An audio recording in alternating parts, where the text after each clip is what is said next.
नमस्कार दोस्तों, स्वागत है आपका एक बार फिर से हमारे चैनल हनुमान भक्ति सागर पर, जहां मैं आपको श्रीमद् भागवत गीता से जुड़े अध्यायों का सार समझाती हूँ।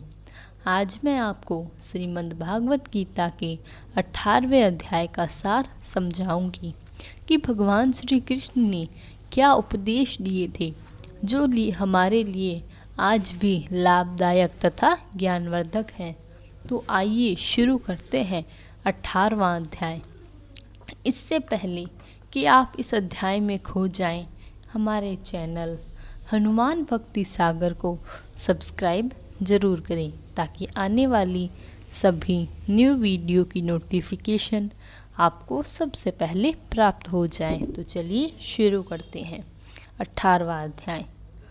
अर्जुन ने पूछा, हे मधुसूदन, संन्यास और त्याग के तत्व पृथक पृथक जानने की इच्छा करता हूँ। श्री भगवान ने कहा, कामना वाले कर्मों के त्याग को ज्ञानी लोग संन्यास मानते हैं और विवेकी पुरुष फलों के त्याग को त्याग कहते हैं। कोई पंडित दोष युक्त जानकर कर्म को त्यागना उचित समझते हैं।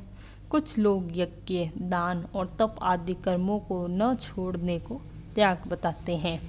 हे भारत, त्याग के विषय में हमारा निश्चय जो है वह सुनो। त्याग 3 प्रकार के हैं, यज्ञ, दान और तप आदि। कर्म त्यागने नहीं चाहिए, वे अवश्य करने योग्य हैं, क्योंकि यह तीनों ज्ञानियों को पवित्र करते हैं। ये सब कर्म आसक्ति और फल को त्याग कर करने में चाहिए। मेरा निश्चय मत यही है जो उत्तम है। अपने नियमित कर्मों का त्याग उचित नहीं। यदि मोहवश ऐसा किया जाए तो वह तामस त्याग है।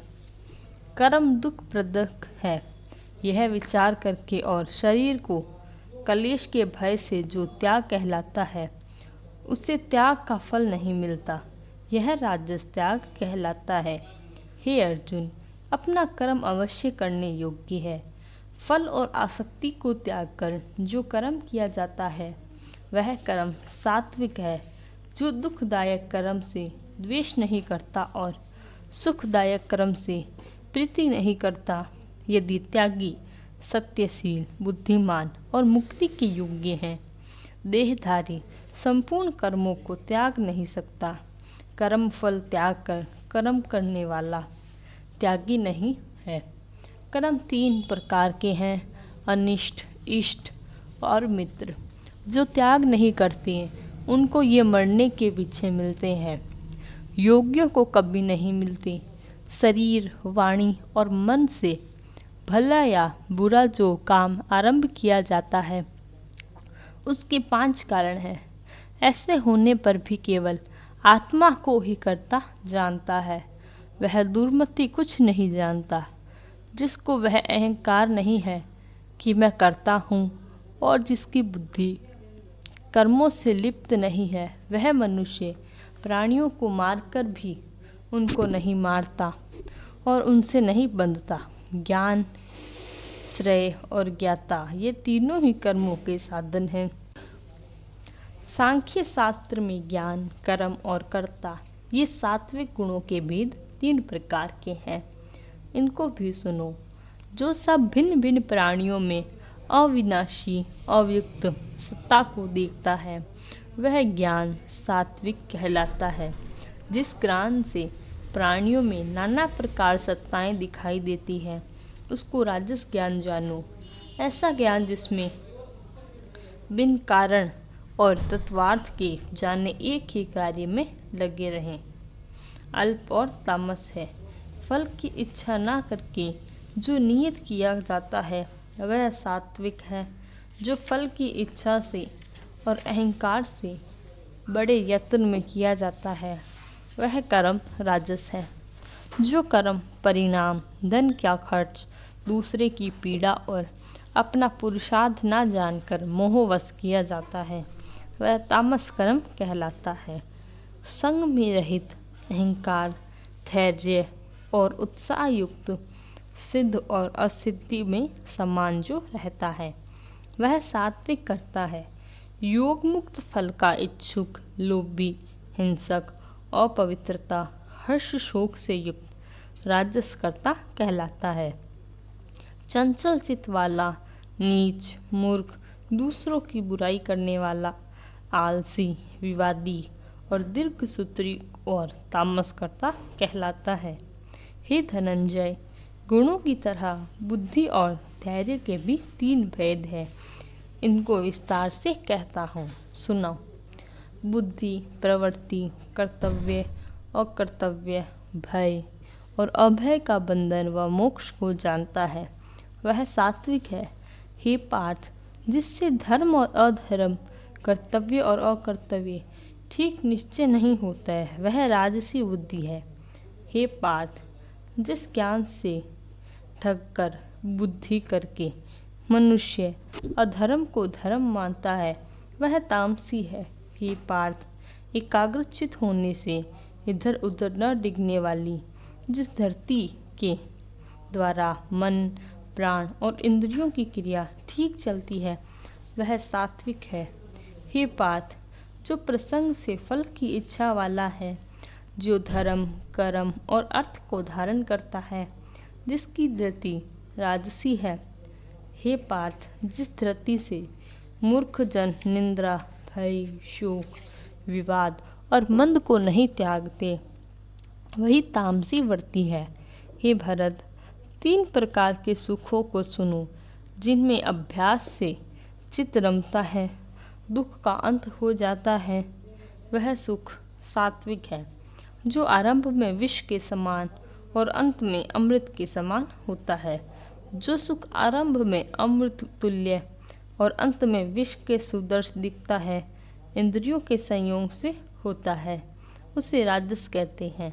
जो सुख आदि और अंत दोनों में मनुष्य को मोह में फंसाता है और जो नींद, आलस और प्रमाद से उत्पन्न होता है, वही तामस है। प्रकृति के इन 3 गुणों से अलग होने वाली वस्तु आकाश, पाताल, देवलोक में नहीं है। हे परंतर, ब्राह्मण, क्षत्रिय, वैश्य और शूद्रों के कर्म स्वाभाविक गुणों में बंटे हुए हैं। सम, दम, तप, पवित्रता, क्षमा, नम्रता, ज्ञान, अनुभव और परलोक में श्रद्धा, ये ब्राह्मण के स्वाभाविक सिद्ध कर्म हैं। बहादुरी, तेजस्विता, धैर्य, चतुराई, युद्ध में स्थिरता, उदारता और प्रभुता, ये क्षत्रिय के स्वाभाविक कर्म हैं। खेती, गौरक्षा, व्यापार वैश्यों के स्वाभाविक कर्म हैं। 3 वर्णों की सेवा शूद्र के स्वाभाविक कर्म हैं।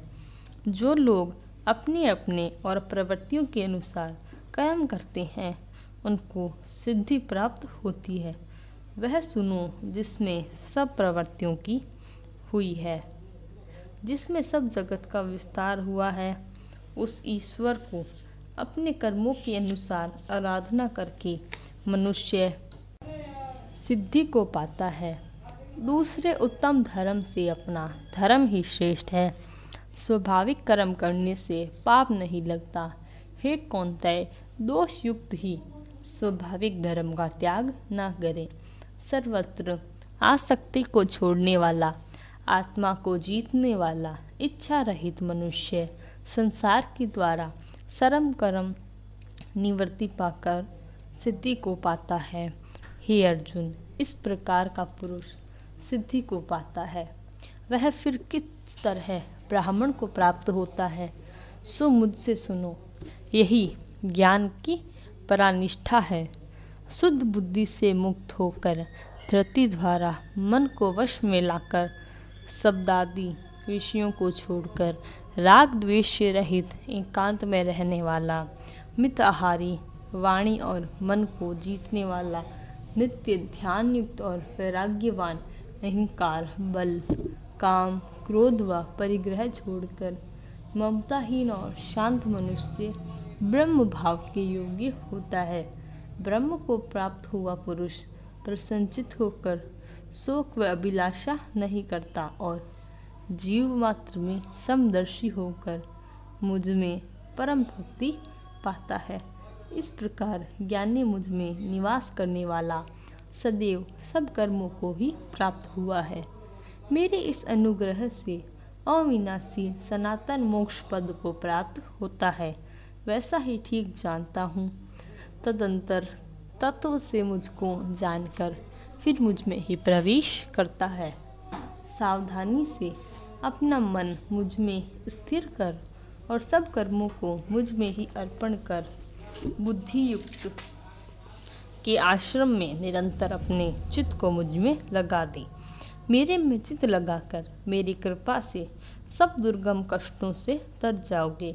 यदि अहंकार से मेरी बात सुनोगे तो नष्ट हो जाओगे। यदि अहंकार का आश्रम लेकर युद्ध नहीं करूँगा ऐसा मानते हो तो तुम्हारा निश्चय झूठा है, क्योंकि स्वभाव तुम्हें युद्ध में लगाएगा। हे कौन्तेय, जिस कर्म को तुम मोह में करना चाहता हो वही अपने स्वाभाविक कर्म से बंधा हुआ बेबस होकर रहेगा। हे अर्जुन, प्राणियों की हृदय में स्थिर मनुष्य ईश्वर को उनकी माया से इस प्रकार भरमा रहा है मानो अब यंत्र पर चढ़े हैं। हे भारत, सब भावों से उसी की कृपा से परम शांति और मुक्ति को पाओगे। यह गुण ज्ञान कैसे तुम्हें कहा है, इसे भली भांति विचार कर जैसे चाहते हो वैसे करो। सबसे गुण वचन को और सुनकर, क्योंकि तू मेरा परम मित्र है, इससे तेरे हित को कहूँगा।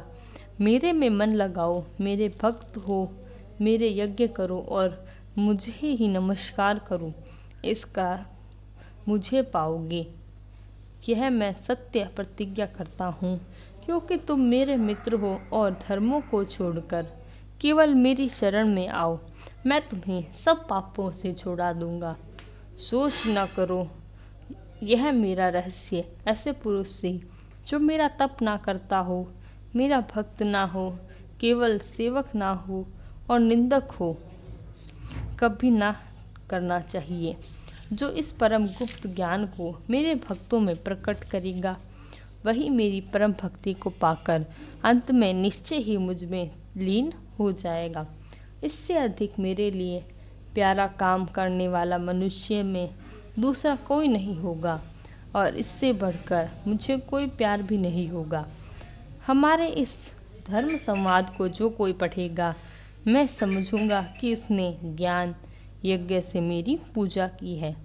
जो श्रद्धावान पुरुष द्वेष ढूंढे बिना मुझे सुनेगा वह भी मुक्त होकर पुण्य आत्माओं को मिलने वाला शुभ लोकों को प्राप्त होगा। हे पार्थ, तुमने एकाग्रचित्त से मेरे इस कहे हुए उपदेशों को सुना या नहीं? अर्जुन, तुम्हें अज्ञान से उत्पन्न मोह नष्ट हो गया या नहीं? अर्जुन ने कहा, हे भगवान, आपकी कृपा से मेरा मोह नष्ट हो गया और स्मृति प्राप्त हुई। निस्संदेह आपकी आज्ञा में स्थित हूँ और जैसा आपने कहा वैसा ही करूँगा। संजय ने कहा, हे धृतराष्ट्र, मैंने व्यास जी की कृपा से साक्षात योगेश्वर श्री कृष्ण जी के मुख से इस परम गुहा संवाद को सुना। हे राजन, श्री कृष्ण और अर्जुन के अद्भुत पुण्य कारक संवाद का स्मरण करके मैं बारंबार प्रसन्न होता हूँ। श्री कृष्ण भगवान ने उस अद्भुत रूप को स्मरण करके मुझे बड़ा ही विस्मय होता है। हे राजन, मेरी ऐसी धारणा है कि जहाँ योगेश्वर श्री कृष्ण ही हैं और जहाँ पार्थ धनुषधारी है वहाँ राज्य लक्ष्मी विजय ऐश्वर्य और अटल नीति है। तो इस प्रकार हमारा आज का अध्याय समाप्त होता है, जिसमें हमने देखा कि भगवान श्री कृष्ण ने मनुष्य के 3 विचारों, 3 कर्मों इत्यादि के बारे में बताया। तो ऐसे ही अध्यायों के लिए हमारी चैनल हनुमान भक्ति सागर को सब्सक्राइब जरूर करें। तब तक के लिए धन्यवाद। आपका दिन मंगलमय हो।